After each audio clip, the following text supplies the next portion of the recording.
Bird, I want to give you a quote from Progress by Johann Norberg before we get into the propaganda discussion. He says, people do not base their estimates on how frequent something is on data, but on how easy it is to recall examples from memory. This availability heuristic means that the more memorable an incident is, the more probable we think it is. So we imagine that horrible and shocking things which stay in our thoughts are more frequent than they are. Any response to that? That's a banger. That's a great one. Good selection. I'm totally in on that idea, especially after COVID, when they've done actual statistical studies that have confirmed, at least in one instance, that people who think that the death rate is way, way higher than it is, and interestingly, how that corresponds along different political lines. Interestingly, but yeah, no, that's I'm in on that. Well, yeah, it was something like 41% of Democrats think half the people who get COVID are hospitalized. And Wow. it's not, and the real number is allegedly between 1 and 3%, but that includes people at the hospital for something else that get tested and come up positive. So even the 1% to 3% number is too high. Excellent example there. One other quote from this book, Hate Inc. by Matt Taibbi, before we get into the 10. He says, the public largely misunderstands the fake news issue. Newspapers rarely fib outright. Most lies are errors of omission or emphasis. Is that something you see, or do you see outright lies being the fake news that we're up against? I think there's a nice mixture of both in exactly the way that you'd expect if you've paid any attention to the way that news is disseminated. It's mostly exaggeration, and it's mostly wars being fought in the headlines, and then it's on a little bit of pure lying, like the Rolling Stones article. Now, the thing about the Rolling Stones article, as an example, is I think that most of the pull from that came after it was discovered to have been a complete fabrication than before. And I think most of the pull came in the people who were already looking at things with skepticism. They were pulled slightly further, and people who were up for grabs on either side, I can't imagine much impact was made either way. Um, Maybe a few people were pulled towards the Rolling Stone side because of the pure fabrication. Now, I think most of it is exaggerations in headlines. Yeah. Headlines definitely rule the day as far as what gets people talking about something. Or I mean, you can just look at how this Ghislaine Maxwell trial. It's almost like it's non-existent. I got It to go to doesn't like some. exist. I go to some guy's Substack that Scott Horton was tweeting. I think it's at Ghislaine Trial Updates on Twitter. But it's incredible that they will, as big as OJ was. Well, the SUV driver, well, that seems to be pretty big.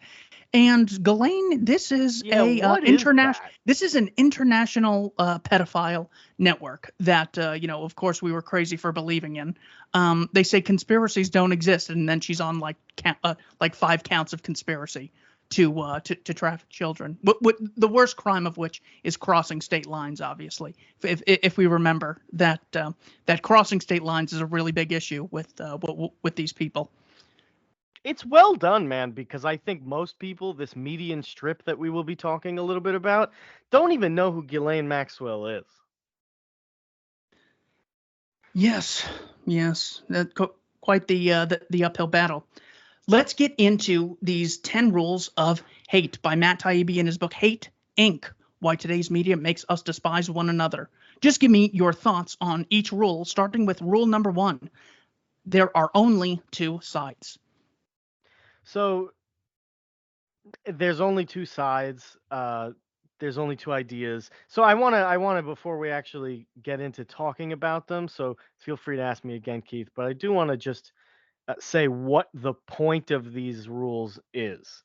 Because I think talking about the rules themselves, they're very self explanatory. There's not much to say. But what is important is not overstating Taibbi's case, which I think is very easy to do. So before we actually go into them, and so hold that question, we will get right back to it. I do want to just give a broad understanding of what this is. Taibbi goes, you pick up any major newspaper or you turn on any television news broadcast, doesn't matter what the orientation is. He cites things like Fox News, MSNBC, The Washington Post, The Washington Times, which, by the way, I don't actually think Taibbi thinks anyone reads these things. I think it's people looking at their phones, maybe reading as much as the first paragraph. I don't think he thinks it's people picking up newspapers, just because I think that's an important qualifier there. This is coming through social media. So he blames news media. I think it's news media and exposure via social media. Very important. The press manufactures, he says, public unity in order to make a profit. The reason why I know that he says this, he implies that. The reason why I can say that is because he says after generations of doing the opposite, when conformity and unity were more profitable, the primary product the news media now sells is division. So he basically, Taibbi is making the case that the news media is used to sell unity, conformity, because there was profit to be made. At this point, motivation for the news media is related to profit for Taibbi. That's what he puts down. He goes further and he says that the press actually manufactures public unity itself via the exposure to a narrow idea set, right? So they create a prominence of an idea set. As you had said, Keith, they put a lot of emphasis onto an idea set. So it becomes the most considerable. So news media is constantly talking about this. Okay, so that must be the normal opinion set that I can talk about. The news media has created the normal set of ideas. It encourages public unity via this creation, and then it sells more unity and more conformity based on this manufactured unity through an exposure to a narrow idea set that it has created. Are you getting a vision of what it looks like in your head? They create the market and then they sell to the market that they created. That's what's important to understand here. They have created a market known as unity and conformity to a public unity. There's one thing people are, this is their market. Now, what they sold into it was unity and conformity to an idea set in it. Nowadays, Taibbi says, the news media divides within that median strip. So that unity that they created, the median person that they created, they're now selling or dividing. What they're doing to Taibbi, it seems like, is dividing into two smaller pieces. The news media is encouraging division because it's profitable to do that. This is another thing that must be kept in mind. Hate and hateful rhetoric are selling more, so they are creating even more to sell. I don't think that they're innocent actors here. Taibbi seems to think they're innocent actors. Beyond the profit motive, though, and this is where it becomes interesting to you and me, Keith, Taibbi also claims that there's a larger political purpose that's behind the creation of division. The maintenance of hate by the news media creates basically a distraction that keeps people occupied while other financial, political processes are going on outside of that view created by that gaze that's held by the news media. So sowing division prevents popular uprisings from occurring, which would challenge the financial political processes going on behind the gaze. Taibbi says that that's not why the news media does it. The news media doesn't do it in order to stir up a larger political purpose. He says that the news media is allowed to do what they do to generate hate for profit. One must assume he's talking about some larger entity that allows the news media to behave in the way that it does to seek profit. One must assume it's not a stretch, I don't think, to say he's talking about a larger political entity that would be the authority that could tell the news media, hey, stop sowing hate and sow something else, do something else. We're allowing you to sow hate. I take this to mean he's talking about a larger political entity.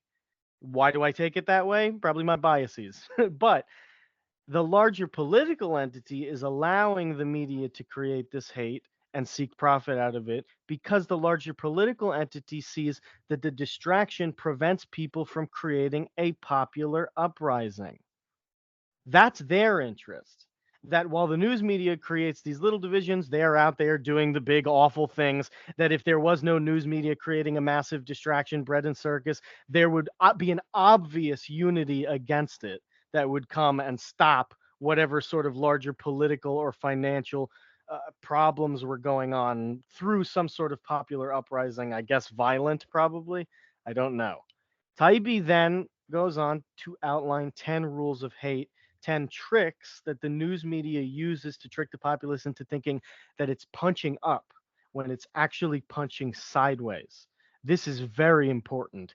I don't exactly know what Taibbi means when he talks about directionality, whether punching up means some sort of class unity or popular unity or what it looks like, but he's obviously saying that there is a directionality and that if you're punching across, it's a distraction. If you're punching up, it's a uprising of some kind. To this, I can imagine what he's saying is punching sideways means punching other people in your nation or polity or anybody who would otherwise be unified enough with you to do some sort of popular uprising. This is all very important because I want to lay out the geography of what Taibbi is talking about, what it looks like, what's at stake, what they're contending for. Earlier, Taibbi said that the media doesn't sow division for political purposes, it sows it for profit. And the division is a consequence of their profit seeking. That's taken advantage of.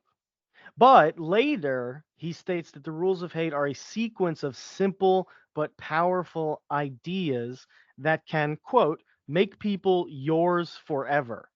I don't know exactly what that means. I want to see if he's contradicting himself here. I think he might be suggesting that the news media pushes a sequence of beliefs to make people theirs forever financially. Puppets that are constantly distracted into paying more money to go and hate the opposition. This idea of the superhero movie. Constantly, there's this hero with a new villain to fight, and so there's another reason to watch the movie, even though it's the same plot every time. Because everybody likes the story of conflict between the hero and the villain. They create the hero and the villain for you, and all you got to do is participate like any average fan cheering in the movie theater, which nobody actually does, but you can imagine the idea of people cheering as Superman beats up, whatever. It is important to understand that he might also be saying that the larger political entities are using the situation to make people theirs forever. Now, it's not just about sucking profit out of people, but for the larger political entity that is allowing the division to be sown, maybe they too are taking people as theirs forever. That is what he contends about the media. It might also work on other levels. Sowing division or sowers of division, the news media, they're working with different larger political entities in parallel because they're both profiting in the case of the news media and gaining power in the case of the larger political entity. This is what the geography looks like to Taibbi. It's compelling, I think. I think one obvious thing, Keith, I'd like to prod you about this before we actually go directly into the rules, which again, I think are simple restatements most people will understand. So I think the substance is talking about their applicability. Um, I want to pick your brain really quickly about whether or not you think the news media is under the control of some centralized authority that's using its behavior to its advantage, or that the news media really is a breakaway entity that politics has to grapple with, and make deals with, and make compromises with? I think they are. It's the perfect kayfabe situation where it appears that we have the good guys and the villains. So you have the press exposing the politicians. They're there holding the press secretary accountable, pushing her on all these questions, when really everything they ask her is so trivial and nonsensical that the media actually serves as a fifth column, you could say, or a support system of this thing that we think it's actually attacking, when it's actually providing them the power they need to keep people from seeing anything of value. So with all the Trump hate, we did not get much talk about the genocide in Yemen that he was responsible for, because he didn't stop it, and he extended, weapon sales to the Saudis. So just that alone, to get people, hey, you really hate Trump? Well, that fine people hoax was actually not true. He never said that the Nazis and white nationalists, he actually condemned them. But I got a perfect case for you. This is really going to knock you out. He dropped the largest non-nuclear bomb on a city in Afghanistan and killed a ton of civilians. So he's a murderer.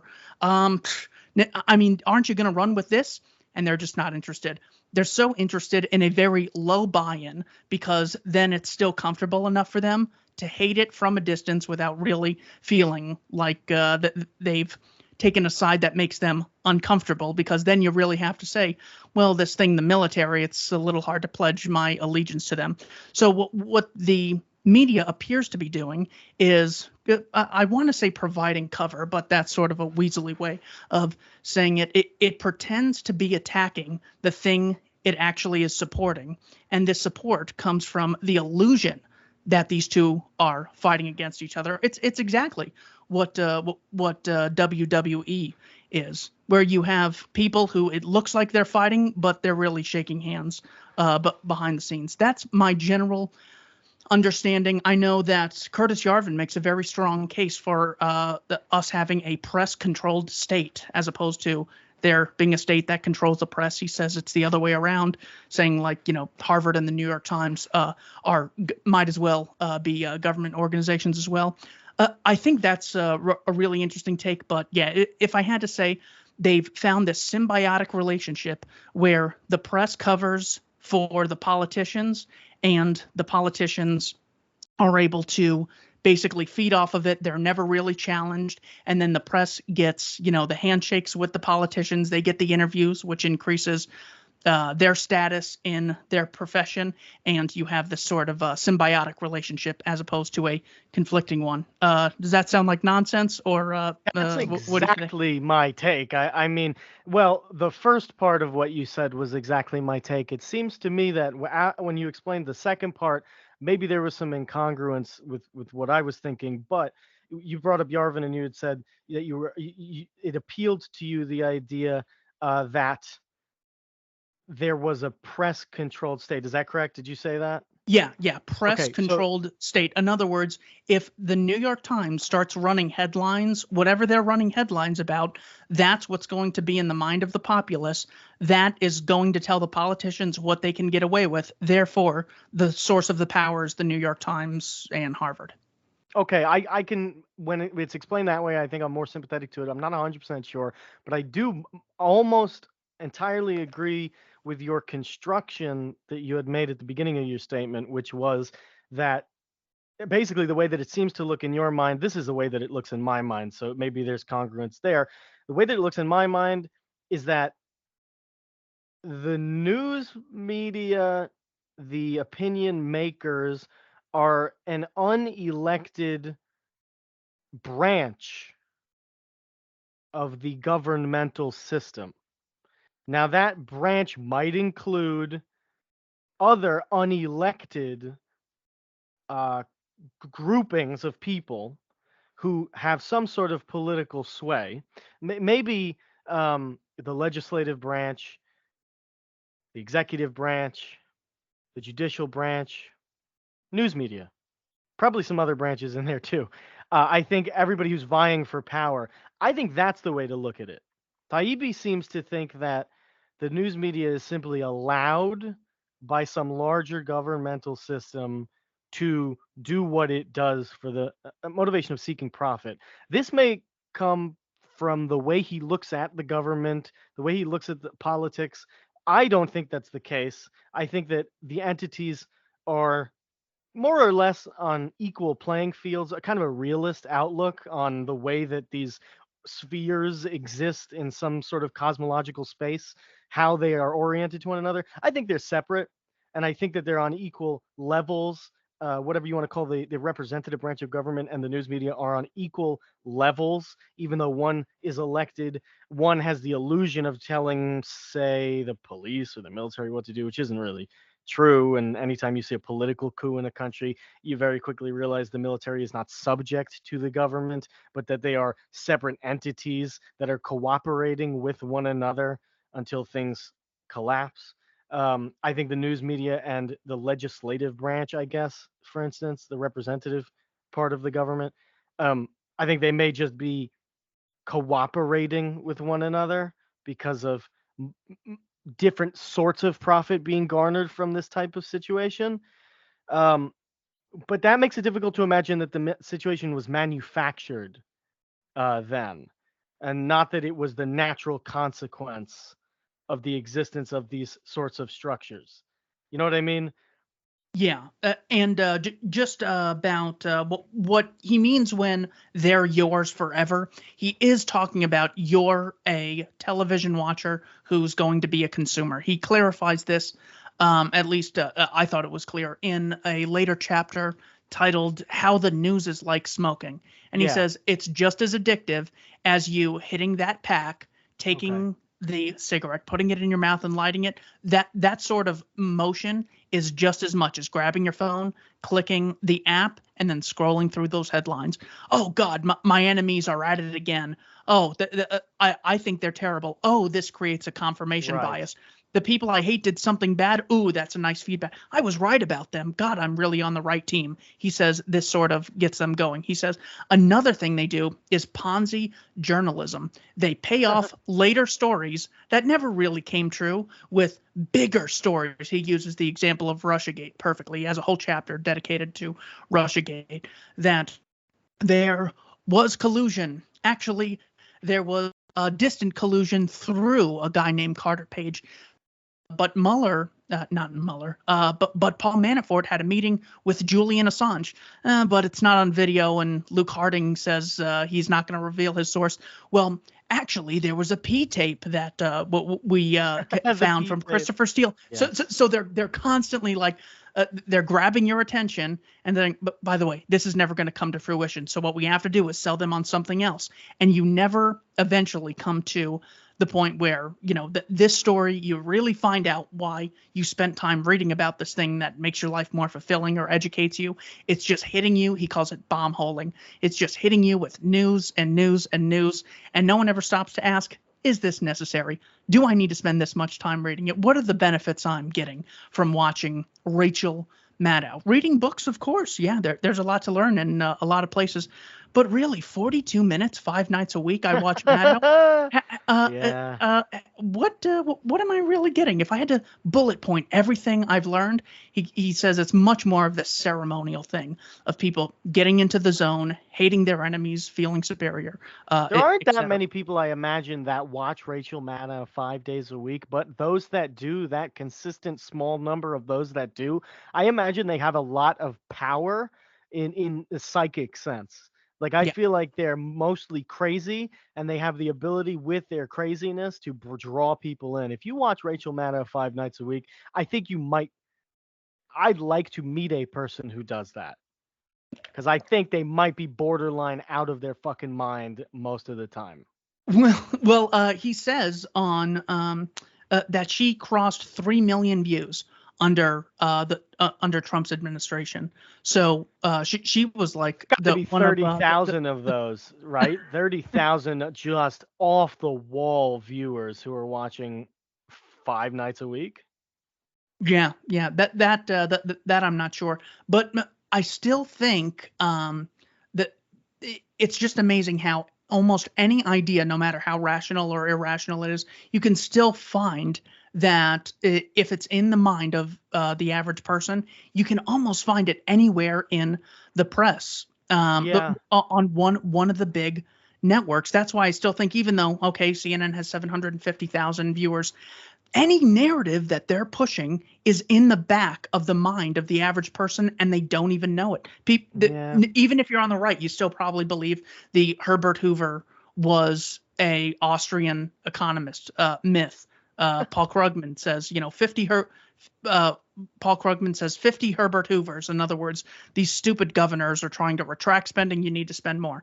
Now, I don't know how many people read that article, but I know that when I went on YouTube to show, my grandma asked me to pull her up the All in the Family song, the theme song. Hell First yeah. comment, Herbert Hoover, question mark, don't they know his inaction made the Depression great?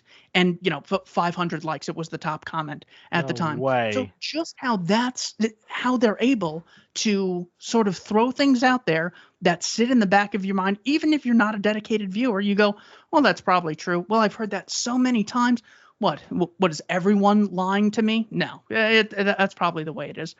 These things so I do think it's still really important, the effect they have, even if they don't have that many religious viewers. Yeah, and I also, I guess, to the point that you had made, the Yarvin point, the other thing that has to be considered about what the news media is producing is the content that they're producing, and I mean both physical, psychic, however you want to look at it, because there's multiple angles to understand the sort of content that the news media is producing. Hate is obviously a type of thing that is consumable that they produce, even though you can't see it.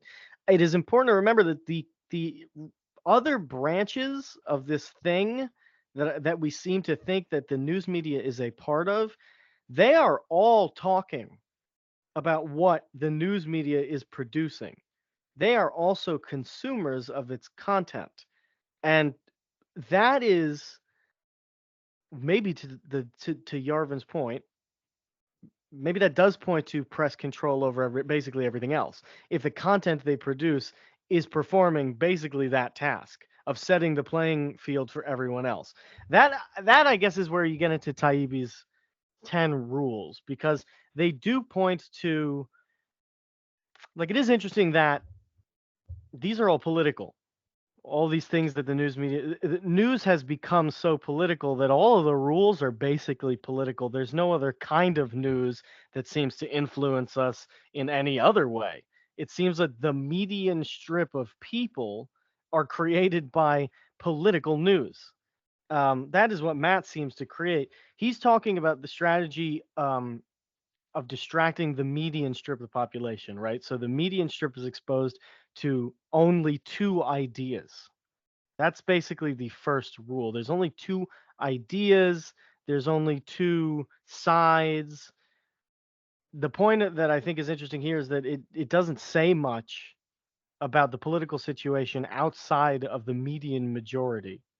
So the libertarians, the internet warriors, the ANCAPs, the socialists at the Federal Reserve, the progressives at the academies, the crazy psycho communists, they're not really in these 10 rules. They shouldn't be thought of in that way. Maybe they sometimes play into the 10 rules, but they're not, that's not what Matt is talking about. Matt is talking about the median strip. Okay, he's talking about the silent majority, the Nixonian silent majority, is what he's talking about. I wish they were silent. Yeah, they're really not. They're very loud because the news media speaks for them, by the way, which is the point, is they've gained their speaker. That's important. Yeah, but I mean, when you look at something like there are only two ideas, when we look back now at Romney versus Obama and Kerry versus Bush, it seems like, oh my God, people were interested in the outcome of that. How is anyone caring? But Yeah. at the time, they make it seem like there was such a stark divide. Was it an insurrection, or are you part of QAnon? Which of the two? Tell me. Right.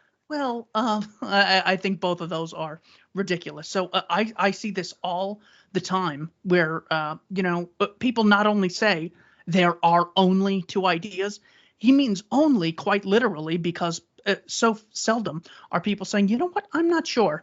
I haven't done a lot of research on that. I haven't read any books. I haven't really taken the time. I work a different job, so I don't have an opinion on that. It's always like, I have to have an opinion on this. Is it going to be this idea or that one? So I think that these are big. What are your final thoughts on there are only two ideas, and work in the second rule, the two ideas are in permanent conflict? Well, that is most certainly true, and I think that that is part of what I would have to say about it is, um, I personally, not that it really strongly matters, I personally disagree with Taibbi's like lack of plurality in this. I think there are other sides. I think there are other ideas that occupy prominence. I don't think everybody is only ever engaging in a two-sided debate. Again, I think the outlying people make it very clear that there are other sides. And certainly in reality, we're seeing that there is a third populist side that doesn't really conform in eternity to a left or a right, but bubbles up halfway between them most of the time and always provides this sort of third point of control that doesn't speak for itself. But the populist element that is at one time Bernie, is at another time Ron Paul, is at another, this populist element that kind of bubbles between them always dictates enough of the battlefield that it exercises that hinge of political control that in such a divided median strip of the country is actually provides a third side that is disorganized that does matter in trying to win. But I don't think that these rules of hate apply to them. I don't think libertarians are under the illusion that there's only such a thing as a Democrat or a Republican. Only the median strip is under that illusion. Now, for those in the median strip, which is obviously a type of content of character that we haven't talked about. We just assume it exists. I think it does exist, but we're not going to talk about it. It's a different episode. The two ideas are in permanent conflict within the median strip. So the Democrat, the Republican, while very narrow in view, Taibbi agrees with that, they're in permanent conflict. This is another one of Taibbi's rules. You have to keep a permanent conflict between the two sides. Democrats, Republicans cannot come to agreements about things. They have to debate. There has to be some sort of entertainment factor to this. A show has to be put on, actors have to do their roles. It's a TV show. They do this in order to maintain the hate, is it has to basically be eternal. I don't have any disagreements with that one. It is a necessary consequence of the profit seeking of the first idea. You need to maintain the market of hate. Well, you need to maintain the public market. At one time, it was unified. At another time, it's full of hate. Now it's full of hate. That's what sells.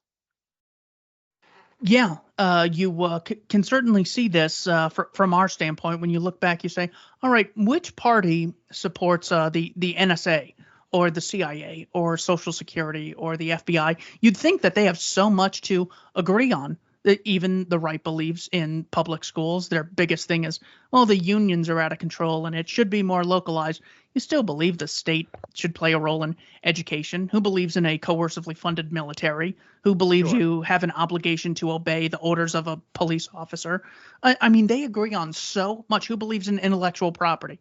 It's like you'd think Sure. that they should have so much to agree on and just fight a little bit. But it's the opposite. They're always fighting. Romney says 36%. Obama says 39% for the top 1%. It's outside of capital gains. I mean, it's amazing how the conflicts always existing, and it's almost always trivial. Sure. I do like number 3. Hate people, not institutions. What are your thoughts on that one? Yeah, it's an interesting one. It's one that I think maybe I come up in conflict with in reality. But what it is first is basically Taibbi's talking about how the propaganda mechanism works by pushing people's eyes away from large corporations, away from I don't know, the very powerful groups, and towards these representative individuals So Donald Trump is a big example that he seems to use. He talks about how he is a mechanism because he displaces more or less the idea of problems from being what they actually are, which is caused by larger, more complex mechanisms, into being the single problem of a guy called Donald Trump, who occupies what we believe to be a powerful position in government, which the presidency certainly is more powerful now than it probably has been since the time of FDR. However, there's a lot of entities that, in reality, if you look around, exercise a fair amount of control over what he says and does. Which who happen to be in this branch that we're talking about, the news media branch, seem to exercise a fair amount of control over what he does. They've pressured him many times into saying certain things, which he may or may not believe, but it's the recitation of what he says that enforces the idea and creates this market. This entire market is public in that everybody gets to hear what everybody says. That's very important. That's how the market has to exist. You have to hear what people participating in the market are saying in order to react to it. So it can never be private. It has to be public. It has to be always talking, or at least the idea of something going on behind the scenes has to get people's vision into it. It has to be known. This is a market ultimately of known things, of a lot of knowledge, even when we go, why does Biden not have any hands? Why is he in a basement somewhere and there's a background that's obvious and his head is clipping into the background? It's because even the things going on in the background are meant to be seen. They're therefore distracting. Now, hating people works very well when you talk about, I don't know, Clinton or God, who's the guy who runs Fox or used to own all of Fox? Rupert Murdoch. Oh my God, what a great name to look at and go, oh, I hate him. Or Jeff Bezos, right? Or Jack Dorsey. Rip in peace, Jack Dorsey, uh, who finally got out of it. Um, you know what I mean? Like there's a lot of focus put on single individuals, which it makes people forget that this is just a TV show that is covering up for massive conspiracies behind the scenes. I like that point. Yes, me too. Just because I run into it all the time, where instead of talking about ideas and problems that are going to be there if Biden is impeached tomorrow and Harris gets in, or Pelosi gets in instead of Harris, or anyone else being in there, it's almost like it's so much easier to talk about a person because people are just blatantly fallible. I mean, anyone, if you put a camera on anyone for more than like an hour, they'll do something a little ridiculous, and you can say, "Well, that's the reason that they can't get my support." Hunter Biden's emails, Hillary Clinton's emails. I'd give her some leeway, but that email corruption is too bad. It's a heck of a lot easier than wondering, if they represent us, how come they get to coerce us? Shouldn't this be a voluntary? I mean, it's so much easier to criticize, a Biden or a Trump or Sure. or something like that. Number 4, everything is someone else's fault. Yeah, so this is an interesting one. I think you take this two ways. It's a simple one too. Everything else is someone else's fault, and that it to me could mean two things. It takes two meanings. The first one is the obvious one. There is a displacement mechanism that occurs that pushes things onto people. That is what we had just said. This is the mechanism for how it works. It's someone else's fault. There's systemically caused problems. Okay, well, what do we think about that? Well, we think it's Joe Biden's fault. Well, we think it's Donald Trump's fault. And we're going to write stories and we're going to manufacture an opinion that says that it's Joe Biden's fault, and here's the 10 reasons why. BuzzFeed article: 10 reasons why Donald Trump is Hitler. That's how that works. That's how that looks. That's the first way you can take this rule of hate, is that it is quite literally the operational mechanism of how it works. Displacement of systemic problems onto individual figures who represent ideas. That is the literal way that this is the mechanism of operation. Now, the other way, the other compelling way that you could take this is, if everything is someone else's fault, it prevents people from considering their own contribution to a story or an issue. For Taibbi, who is ultimately, you could call him a reporter, but he is, and I don't think you would disagree with this, he is compelled to make people perform in an honest way. He has a desire as a reporter to challenge people. He wants people to engage with his work and to challenge them. So for him, the problem with everything being someone else's fault, or one of the problems, is that it prevents individuals from thinking about how they themselves contribute to a problem, such as considering who you just voted for and what they've done with your vote, or seeing how you paying for a product, for instance, uh, I don't know, from Amazon, let's just say, that is doing more than you just paying attention to Jeff Bezos or trying to boycott Jeff Bezos in particular, or seeing how your purchases at the grocery store might contribute to supply line issues, whatever the case may be. He is saying that problems that are systemic, bipartisan, bureaucratic, involve paying taxes for the most part, means that people have to consider their own part in a story or how they can contribute to a change. And what the news media is pushing is preventing that. The news media wants you to think it's Donald Trump's fault. And so you got to target him. Not that you yourself have to change, because if you change at all, if you as the consumer change even a little bit, they can't keep you in the gaze. You at least become slightly more unpredictable. The more predictable you can be, the more easily your gaze can be placed in one direction, the more easy you are to control. It's as simple as that. The next one is like the inverse. I don't know how you take it. Nothing is everyone's fault. So Yeah, you well, know what? I totally forgot my notes on on that one. It's not even ringing a bell. But if you don't think it's productive, we could just skip that one. I am gonna double it's check a though. weird one. What do you think about number 6? Root, don't think. Yeah, okay. That one I prefer. There's an encouragement. Again, this is a very simple one. There's an encouragement, as I was just saying, of getting people to think in terms of sports, I guess. There's in terms of getting people to think on schedules, in calendars, raising an entire generation of viewers who look at a situation as a win or loss every time for everything. And not only doing that, but doing it in a way that keeps this narrow and median strip of ideas together.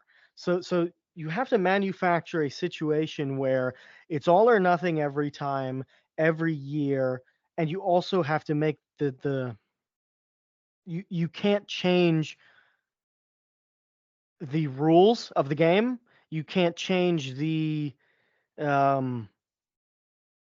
values of the players, because that changes the situation, which puts the situation out of your control.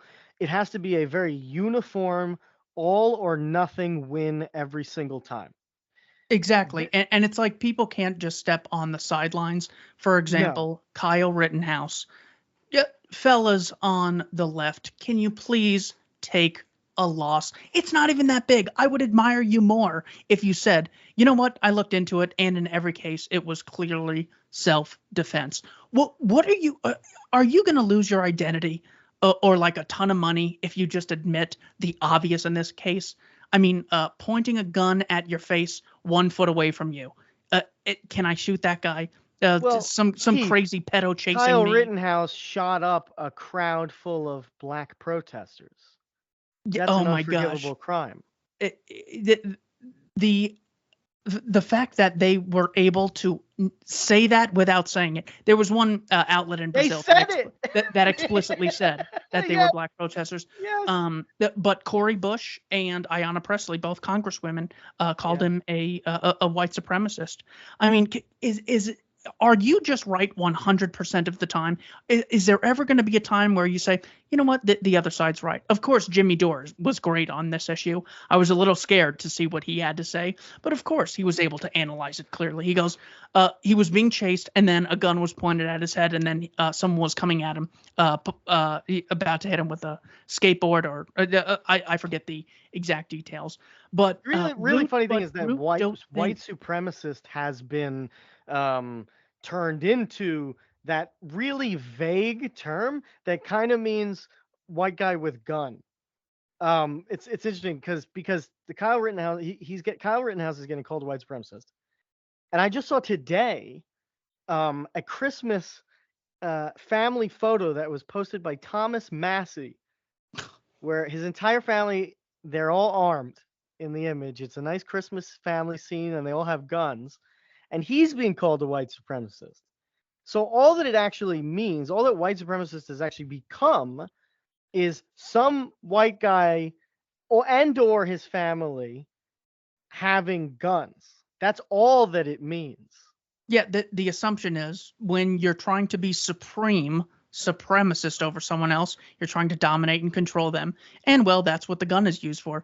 It never enters their mind that it exists for the purposes of self-defense. So when it's used in a clear case of self-defense, like Andrew Coffey IV, hero in Florida, who shot at, the psychos invading his home, who ended up killing his girlfriend. You hear about this case? Yes, I did, yeah. Okay. This was overshadowed, to say the least.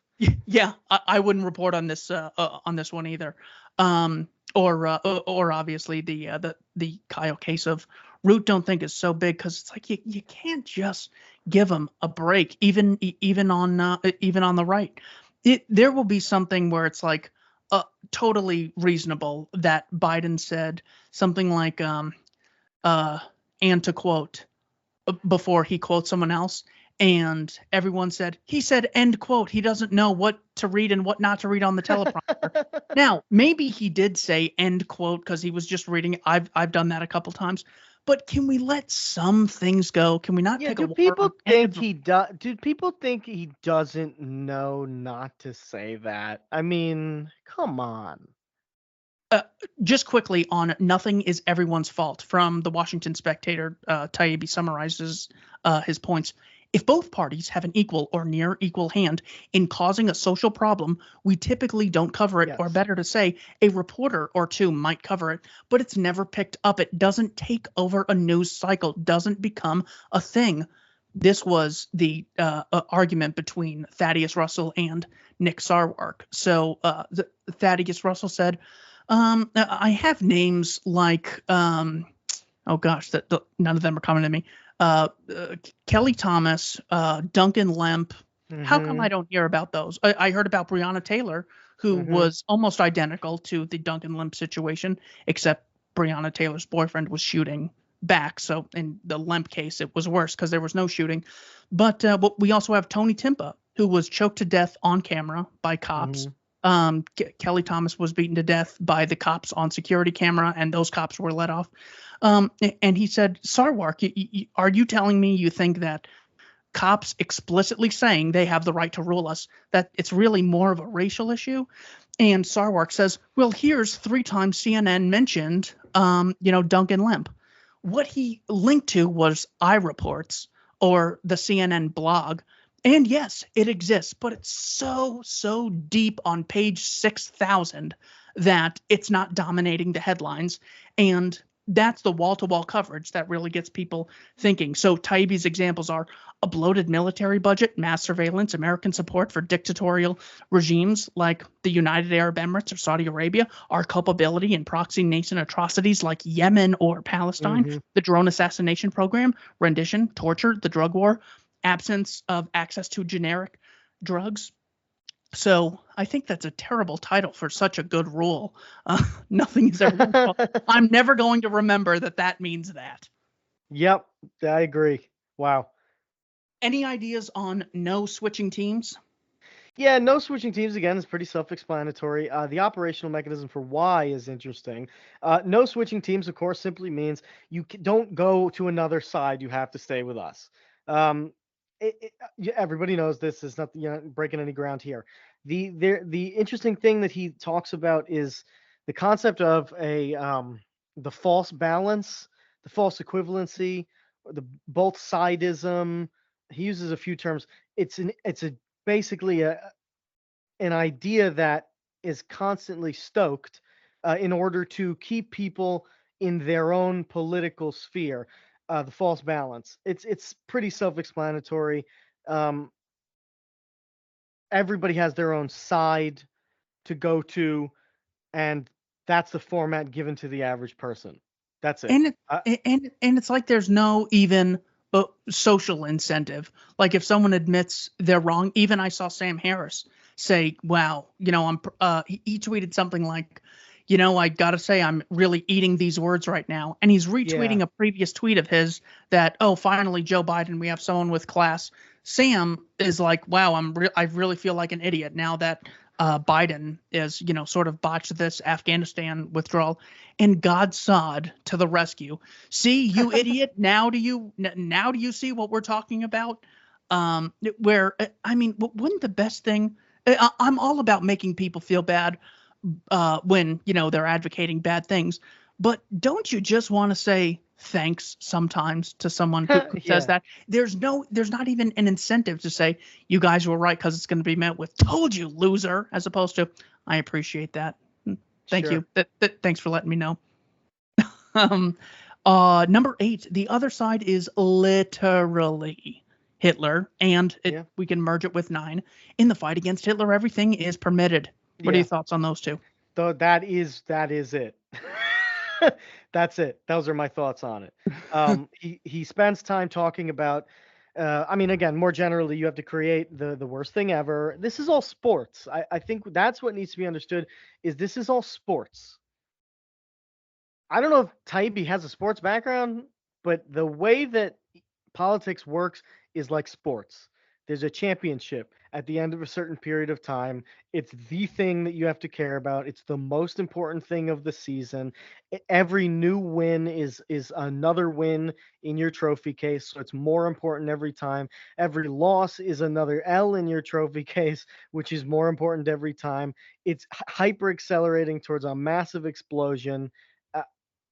Simple as. So you have to cast the villain, the other side, as the worst thing ever every time. And number 10, feel superior. That's it. You have to feel like you are punching up. If you punch across and you realize, hey, wait a minute, we have more in common, we're across from one another, than we do going upward, which again, I think Taibbi seems to mean class in that sense, elite, looking at the words like elite or whatever. I think that's what he means. If we are punching at one another from across and we realize we have more in common than we have against one another, we may actually look to other sources who are causing our problems, unite, and stop them. We have to feel superior. Instead, we in our bubbles have to feel superior to the other side. We have to feel like we're the underdog, always punching up at the big bad Hitler villain, terrible, everything's always the worst thing ever guy. And that's such a difference in the dinosaur media compared to the new media. I mean, one of the things that I asked you if you wanted to talk about was John Rawls, because but when you look at the most popular political philosopher in the English language, it's Rawls by like every metric, who worked at Harvard, and his theory of justice is very popular compared to all the other ones. So I would love to, have that sort of conversation. But the mainstream press, what are they on? Well, the Proud Boys and QAnon and the CNN going to a woman's house because she shared a Facebook post from what was allegedly from a Russian troll farm. Like, these are their big enemies who they're calling out. Even Lloyd Austin talking about China is getting aggressive in the South Sea and Russia might invade Ukraine. It's like, okay, I get that those are relatively big, but I think you're part of an organization that does a heck of a lot worse than that. So yeah, you're just trying to feel superior. The damn Chinese, yeah, I they're do bad, but also think we should consider there's a very important thing here, that the military is a totally separate entity that also uses the news media to further its completely separate paradigm. It is concerned, those are the people pushing the China story. Those are the people pushing the Russia story. I think that is outside of the production of hate. I think they just see hate. Oh my God, everybody hates. Let's tie one of these two groups to one of our enemies and one of these two groups to the other. Doesn't that just sound like great gambling? Either way, you're going to get something done. That is the key. Russia on one side, China on the other. On the one side, they're buddying up with one group and they hate the other group, and on the other side, they're buddying up with these guys and they're the worst people ever. The other group that we don't like. That's how they do it every single time. But the military is a separate entity here, also benefiting from the situation, the hate economy.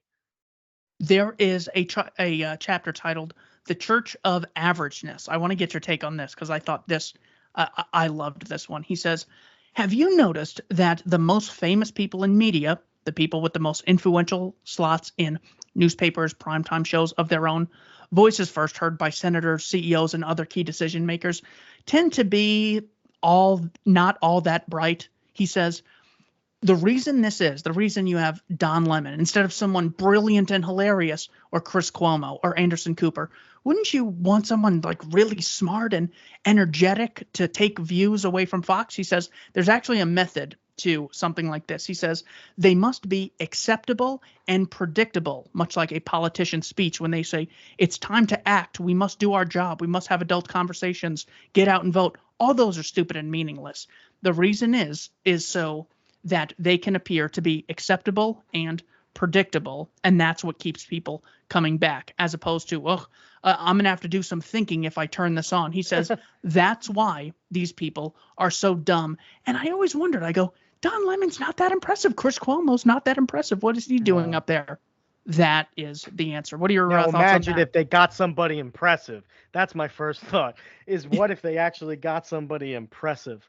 There would be a big problem if somebody who served the mainstream media idea, who had the pull of a Joe Rogan, would be freakish and extremely dangerous. I actually don't think there's anybody like that. I think the thing that is less considered is that the mainstream media that gets a certain number of views on TV also happens to have its clips disseminated throughout the internet to influence many more people than those view numbers that you see are influencing. So they do actually have quite a bit of pull, because the little clips, the headlines, dominate everything, even in the spheres of Twitter that we're in. Like, when we don't seek out CNN news, somehow I haven't turned on CNN and contributed to that viewer number in an age, and yet I know exactly the kinds of shit that's being said on CNN. Why is that? Because it's still getting to me. It's still influencing me. I think that kind of stuff does way more in service of everybody else in the market than the news media themselves. It's like they're creating an entire market with their content that doesn't actually give them money, but everybody else can play off of them, like all the politicians who can use what they put out as content for free to create their own power game. So it's a bad deal for me. But yeah, that's the first thing I think. It's the real virus that I'm terrified of. These how it goes from one person to another, and then the nation's talking about it when it's not even that big. On page 144, he talks about repetition. He says the fake news, it mainly picks real things that happen to coincide with their brand and their propagandistic objectives and runs those stories over and over. So he's saying that repetition is one of the keys to the power that they have over the average person. Do you see repetition as one of the main methods of manipulation? Certainly right now I do. I don't know if that's a technology that will be held onto for very long because I think it will lose its value. And I think I don't know what direction it's going to go in, whether they're going to take one very prominent story and hold on to it for a long time, or if they're going to cycle through a fast number of small stories, get everybody dizzy. I don't know. But repetition seems to work right now. Stick to a few key stories, keep them going on the news over and over and over. Don't ever really develop them. Just keep the content being put out by those stories at the most predictable level possible.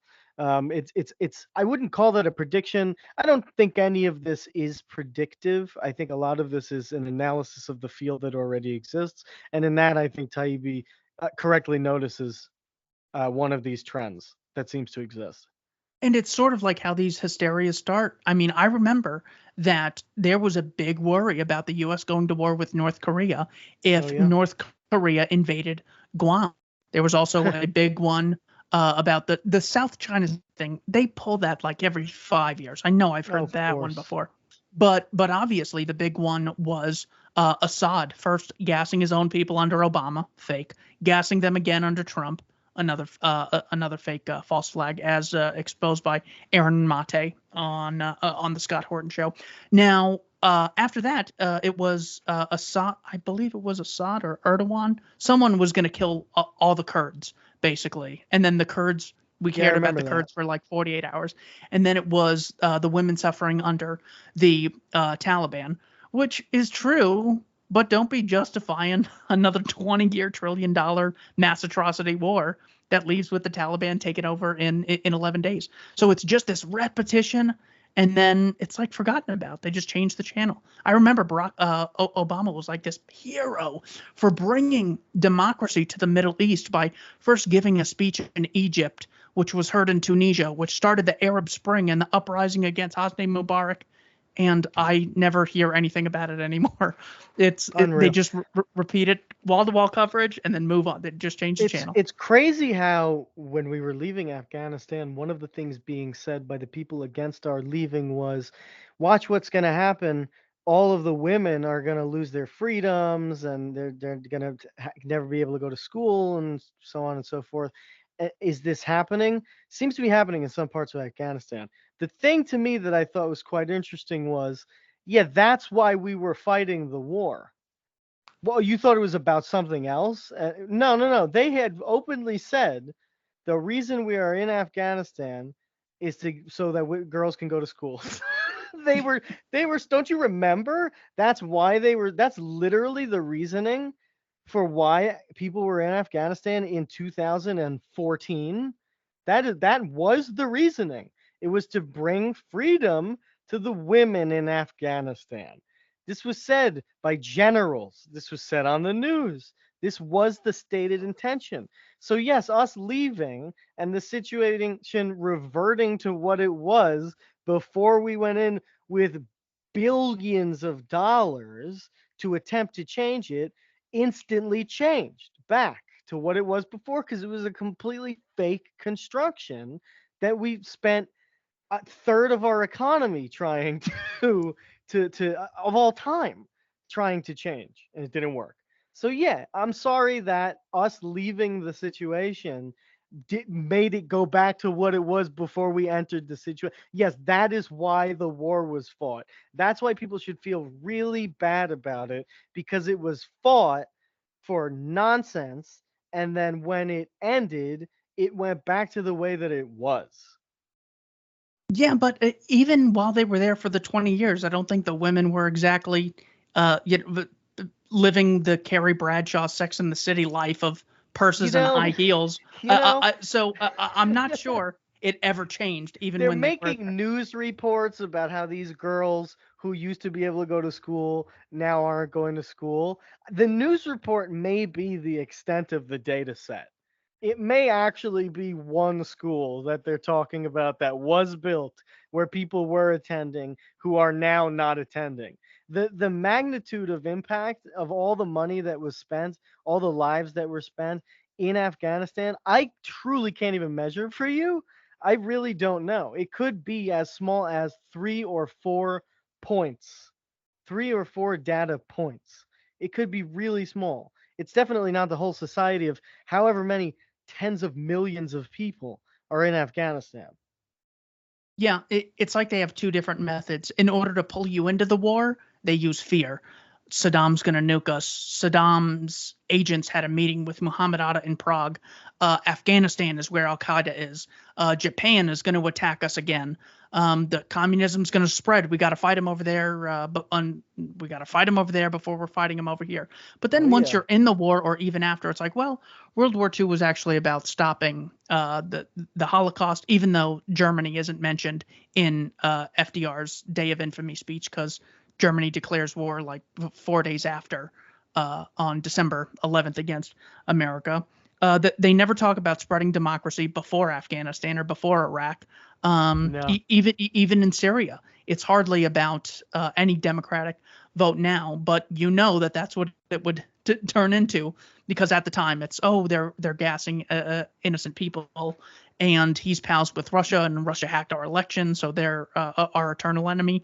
So it's like they have this scam 1.0 is scaring people into the situation, and scam 2.0 is guilting them out of pulling out when they never should have been there in the first place. Yeah, no doubt.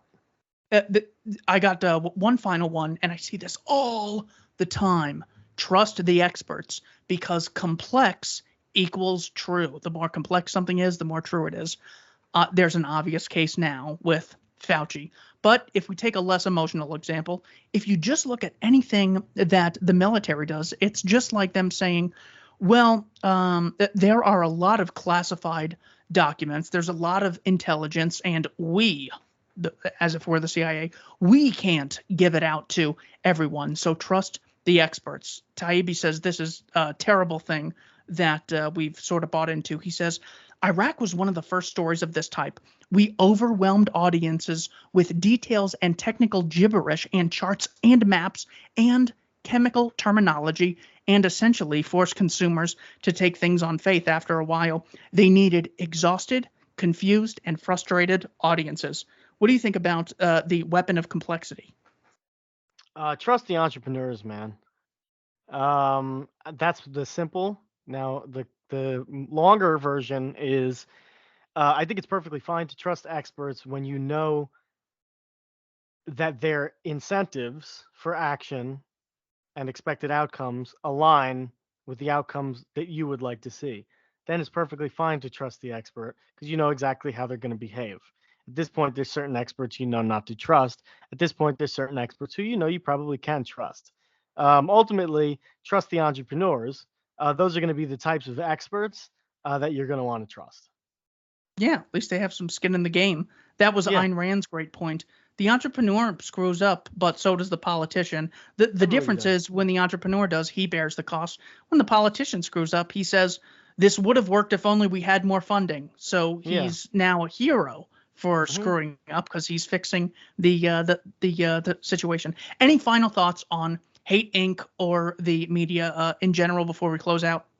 No, simple enough 10 rules. I think they're important to remind yourself of. I don't think they're groundbreaking. I think they describe a particular median of people who may not even be worth fighting over. Certainly, not for someone like me. I'm not really interested in political engagement at all, trying to win the minds or hearts of who cares.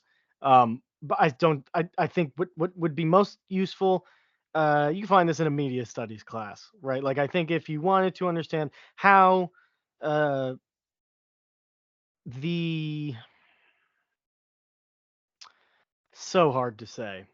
I think it's interesting, and I think you could say, if you wanted to find out how the situation came to be, this is how. This is what would describe that to you. Now, the situation is very vague because I have no better way of explaining it. The interesting thing about the situation, the thing we're talking about, the thing that the hate market is contributing to and is being given energy from, whatever that thing is, it's really easy to just turn off. And the consequences of turning it off are not that great. In fact, they're probably better to turn off than to engage with. So I guess Taibbi this is useful if you're in the median strip to getting out of it. If you're not in the median strip and you still engage in a serious way with politics, maybe this is useful to you. Read it again. If you're outside of the median and are biting into things like CNN or Fox News, maybe you're actually in the median. Thank you to everyone. Great stuff, brother. Thank you for coming on. Thanks to everyone for watching Keith Knight Don't Tread on Anyone and the Libertarian Institute. Bird Archist, thank you for your time, brother. Thank you.